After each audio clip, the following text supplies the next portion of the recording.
Kuria of Gatundu South constituency, chaired a meeting yesterday night with members of the outlawed Mungiki sect from Banana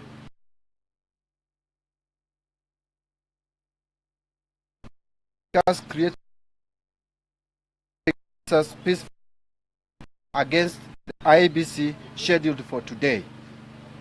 We are reliably informed that this group has been armed with crude weapons, including pangas, and are currently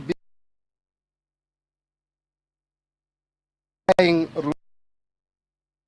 in town with only one intention: to cause disturbance that will result into a confrontation between them and our team, with the aim of triggering violence to suit their selfish interests.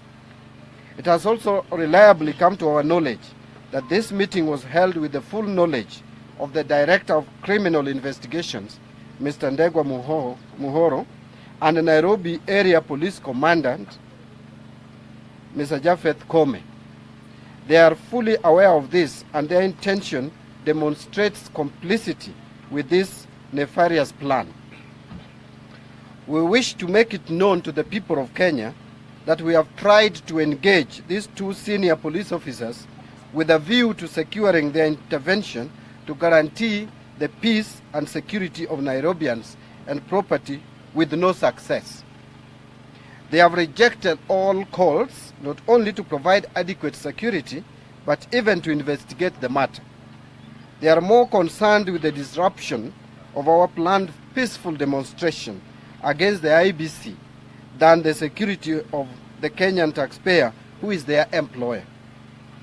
We wish to reiterate that the right to picket and to peaceful assembly is enshrined in our Constitution, the Constitution of the Republic of Kenya, and these rights are not granted by the state or any other individual.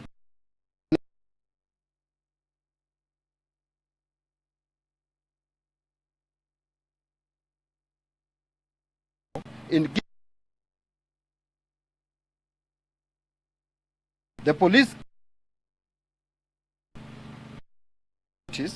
and we expect them to provide us with the necessary security during the demonstration. We will therefore exercise these rights without fear of intimidation and urge all Kenyans of goodwill to join us as we agitate for the removal of the corrupt and criminal Ezra Chiloba and his cronies from the IEBC. We are equally dismayed by the decision by Jubilee to withdraw the security detail assigned to our presidential candidate, the Right Honorable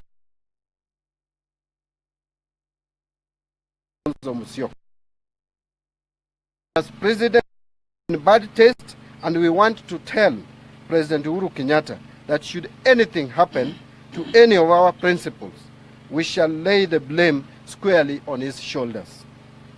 Uhuru Kenyatta, as the current holder of the instruments of power, is solely responsible for the security of Raila, Odinga, Kalonzo Musyoka, and other senior leadership of the NASA coalition. Therefore, it is our conclusion that this action, coupled with the state-sponsored organization of Mungiki, reveals part of a wider scheme to cause harm to our leaders and plunge this nation into chaos. Kenyans will not accept it. We therefore give the states 24 hours to return our leaders' security or face mass action right at their doorstep. This is not negotiable. That is irreducible minimum, I dare add.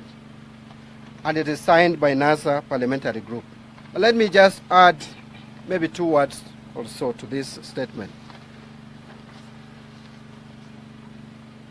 I will not overemphasize the provisions in the Constitution regarding the right to assembly, the right to picket, and the right to demonstrate. That is a right that the people of Kenya gave each and every one of us. And in exercising our constitutional rights as NASA coalition, we called for peaceful demonstration to remove criminals, people who bungled the August 8th election, who are still occupying offices at the anniversary towers.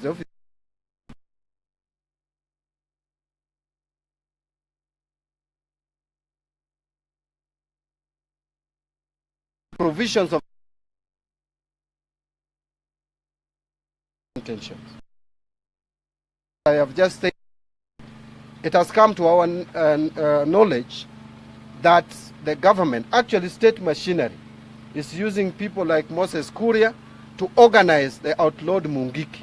The same way Mungiki were organized in 2007 to cause mayhem in this country. And there are people who have worn plain clothes but are armed. And their aim is only one, to target some of our leadership. We want to tell Uhuru Kenyatta, who is exercising the authority of the president as a temporary incumbent president, that he has a duty. He has a duty to protect this country. That is his single most important responsibility as president. We are not going to be intimidated. We are not going to be scared into submission. We are ready, and I want to borrow words from Justice Maraga, that we are ready to pay any price for this. So if the government thinks they are going to intimidate us, let them be warned that we are not ready, we are not about to give in. And on the security of our leaders, Kenyans are ready. We are ready to provide security to Raila, Odinga and Kalonzo Musyoka. So even if they take their security, we will provide that security. But we want to just urge the president not to plunge this country into chaos. Kenyans are not ready to see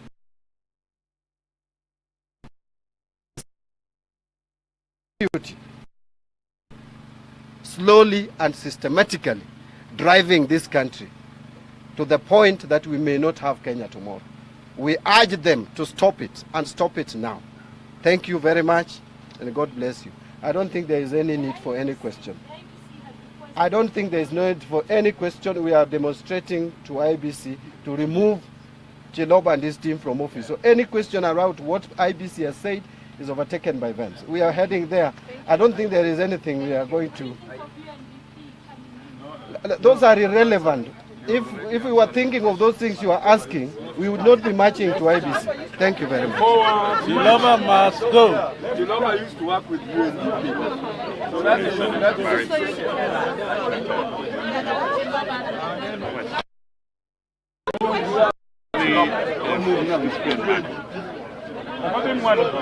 How?